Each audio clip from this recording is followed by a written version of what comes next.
Welcome back to the Mental Health Checkup. I'm your host, Nico Pros, and today we're diving into a topic that affects us all: comparison.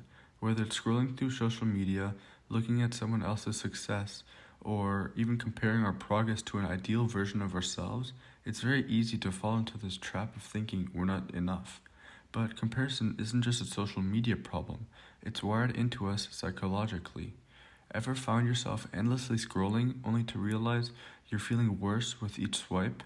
One post turns into 10, then 20, and suddenly an hour is gone.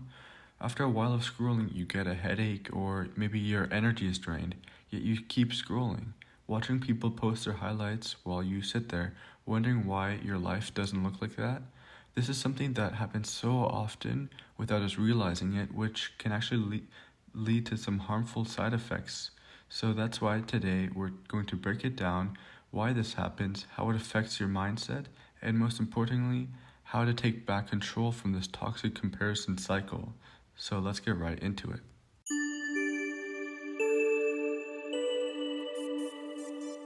Now, let's be quite honest with ourselves. Social media is designed to be addictive, nothing else. Studies show that the average person spends nearly 2.5 hours per day on social media, with platforms like TikTok and Instagram leading the way. These apps are engineered to keep you scrolling using features like infinite feeds, notifications, and personalized content recommendations that make it nearly impossible for you to put down your phone. The more time you spend on these platforms, the more advertisements you see, which means companies actually make more money. So while it might feel like you're in control, the truth is that social media is intentionally designed to grab your attention and hold onto it for as long as possible. The way it's built: endless scrolling, carefully crafted posts, and an algorithm that feeds us exactly what grabs our attention, means we're constantly bombarded with images and videos that trigger comparison. The problem is that social media isn't an accurate representation of real life. It's actually just a highlight reel. Think about it. No one posts their bad hair days, their embarrassing moments, or the nights they feel lonely. Instead, we see the best angles, the best lighting, the most exciting moments, often edited and filtered to look even better. And it's not just individuals doing this, it's the entire system. Social media influencers, brands, and celebrities make money by selling a certain lifestyle. They post pictures that seem effortless, but in reality, they probably were a dozen takes of careful editing and sometimes even digital alterations to make them look perfect. When we compare our everyday lives to these perfectly curated images, it's no wonder we start feeling like we're not enough. And what makes this way worse is that our brains aren't actually wired to handle the comparison at the scale of social media. A study done by the Royal Society for Public Health found that social media platforms, particularly Instagram, are linked to increased levels of anxiety, depression, and poor self-esteem among young people. This happens because we are constantly exposed to an endless stream of curated perfection, making it nearly impossible to view our own lives without feeling inadequate. Unlike real-life interactions where we see a full range of emotions and experiences, social media filters out the struggles and imperfections, reinforcing unrealistic expectations of happiness and success. This relentless exposure rewires our thinking, making us crave validation while deepening our dissatisfaction with ourselves. In the past, you might have compared yourself to a few classmates, teammates, or friends. Now you're comparing yourself to thousands and even millions of people around the world. And not just any people, the most attractive, the most talented, and the most successful ones that the algorithm decides to show you. Your brain doesn't register that you're only seeing the best of the best.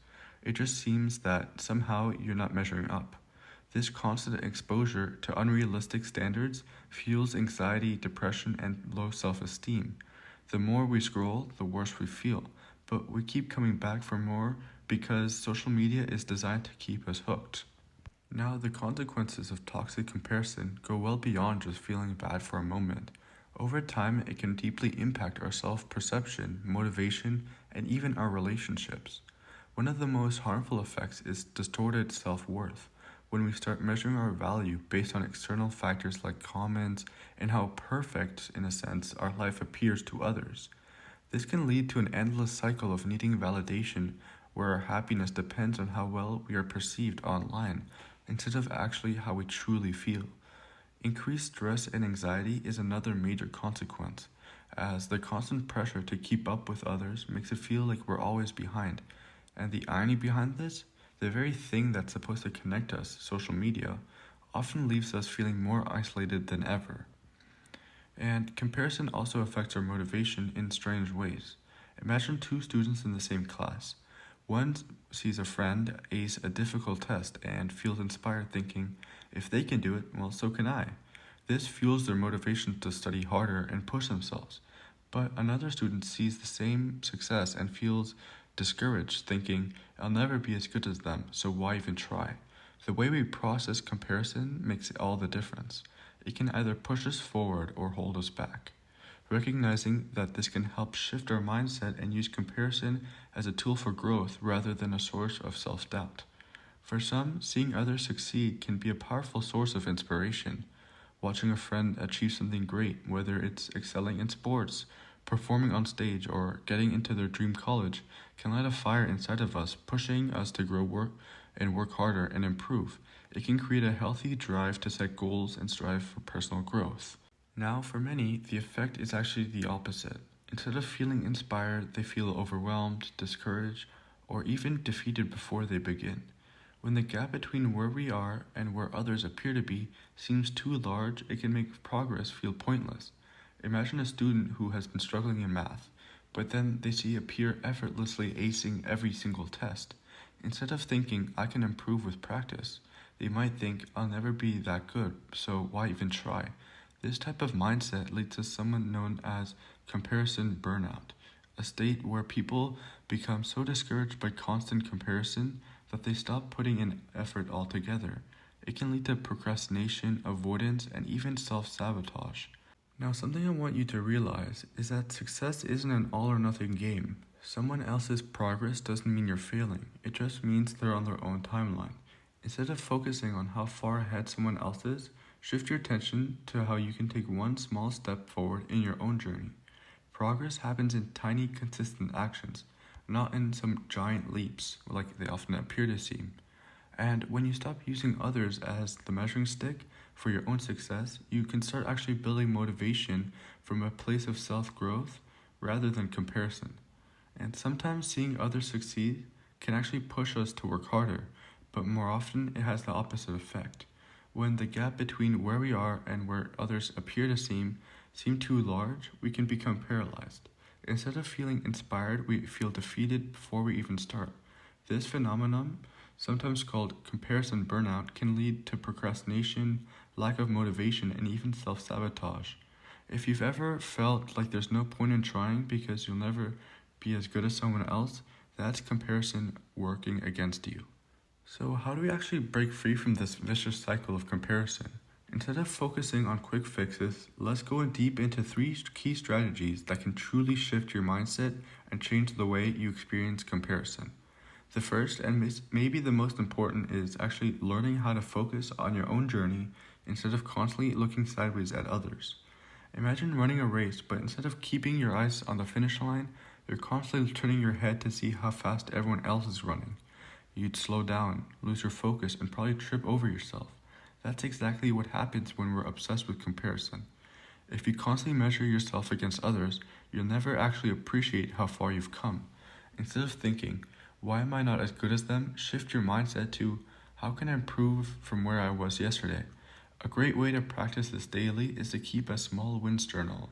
Each night, write down one thing, no matter how small, that you've improved on that day. Maybe you studied 5 extra minutes, finally spoke up in class, or resisted the urge to compare yourself to someone online. Over time, these small wins add up, reinforcing the mindset that your progress is actually what matters most. I remember a time when I was constantly comparing myself to others in my volleyball team. No matter how much I practiced, there was always someone who seemed faster, stronger, and more skilled. Instead of focusing on my own progress, I was measuring my self-worth for their performance, and it drained my confidence. But when I started keeping a personal improvement journal, every week I wrote down one skill I had improved, no matter how small. Over time, I realized that progress isn't about being better than someone else, it's about being better than the person you were yesterday. And if you struggle with comparison, try this. Pick an area of your life where you feel inadequate. Then, instead of looking at others, start tracking your own progress. Write down small improvements, whether it's doing one more push up, studying 5 more minutes, or simply feeling more confident in your skin. When you start focusing on your personal growth instead of external validation, you'll feel a greater sense of accomplishment and self worth.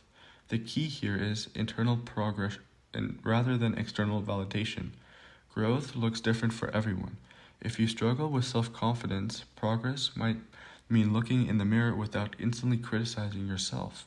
If you're working on a skill, improvement isn't just about winning an award. It's about feeling more comfortable, more capable, and most importantly, more confident in your abilities. When you learn to celebrate small wins, ones that have nothing to do with what other people are doing, you start building a real confidence in yourself. And it's easy to forget that everyone starts somewhere. You're often comparing your behind the scenes to someone else's highlight reel. That athlete performing at their peak, you don't see the early days when they struggled, the times they failed, or the moments they wanted to quit. That musician flawlessly playing an instrument, you're not seeing the thousands of mistakes they've made along the way. Success isn't something people are born with, it's something they build. And just like them, you have the ability to grow over time. Now, another crucial shift in order to break free of this vicious cycle of comparison is to redefine success and embrace self compassion. Now, from an early age, we're taught to measure our worth by achievements and approval from others, like followers, grades, or awards. But when you constantly chase validation from the outside world, you'll never feel like you're enough, because there will always be something more you need to do. The truth is, no amount of external success will make you feel fulfilled if you haven't built self worth from within. Success isn't a universal formula, it's very personal. What brings one person joy might not be the same for you, and that's okay. I mean, that's normal. That's what makes you you. And but have you ever stopped and asked yourself, what actually makes me happy? Not what looks good to others, or not what impresses people, what generally fulfills you. Maybe success means improving in a sport you love, learning a new skill, or just becoming more comfortable in your own skin. When you stop chasing someone else's definition of success and start defining it for yourself, you take back control of your life.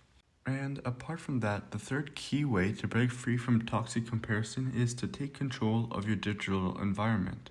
Just like what you eat affects your physical health, what you consume online affects your mental health. If your feed is full of people who make you feel like you're not enough, I think it's time to take action. Think of social media like a playlist. You wouldn't keep listening to songs that make you feel awful, right? So why not take control of what you're consuming online in the same way? Just like you'd curate a playlist and delete certain songs that make you feel awful, and you replace them with songs that make you feel good, motivated, or relaxed, you can do the exact same thing with your social media. Take a moment to assess your feed. Are the accounts you follow making you feel confident and inspired, or do they leave you feeling inadequate? If this is the case, I think it's time for a remix. Start by unfollowing accounts that bring negativity and replace them with ones that offer encouragement, education, or genuine connection. Instead of mindlessly scrolling through content that fuels comparison, make a habit of engaging with posts that bring real value to your life. Just like a great playlist can lift your mood, a thoughtfully curated social media feed can actually help shape a healthier mindset. So why keep following accounts that make you feel insecure, unmotivated, or just less? Conduct a social media audit. So scroll through your feed and pay attention to how each account makes you feel. If a profile or account consistently leaves you doubting yourself, muting or unfollowing is a simple but powerful step. Replace those accounts with ones that encourage growth, self-acceptance, and authenticity. Follow creators who remind you that real life can actually be messy and imperfect and still valuable. Beyond curating your feed, be mindful of when and why you're actually using social media. Have you ever picked up your phone and just checked one message and an hour later you're deep in someone's vacation photos, wondering why your life doesn't look like that? Social media is designed to keep you scrolling, so setting screen time limits can actually help you take back control.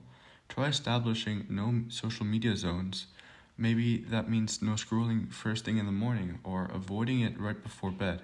The more intentional you are with your digital space, the less it controls you. But it's not just about limiting time, it's about shifting your purpose for social media. Instead of passively consuming content, try engaging in ways that make you feel good. Follow pages that inspire you to learn something new, connect with people who bring about the best in you, and seek out content that uplifts rather than diminishes. Social media should be a tool for connection and inspiration, not a source of stress and self doubt. When you actively shape your digital environment to support your well being, comparison loses its grip on you. Now, as we're wrapping up this episode, I want you to realize that comparison is something we all struggle with, but it doesn't have to control us. Social media can make us feel like we're constantly falling short, but the truth is, no one has a perfect life. The key to breaking free is shifting our focus away from unrealistic standards towards our own growth. When we define success on our own terms and create a digital space that supports our well being, comparison loses its power. And this week, I challenge you to take control of your social media experience. Unfollow or mute at least 5 accounts that make you feel insecure, unmotivated, or drained. Then replace them with at least 5 that inspire you, make you laugh, or genuinely uplift your mood. Notice how this small change shifts your mindset and reflect on how curating your digital space can improve your mental well being. Try it out and let me know how it goes. I'd love to hear your thoughts.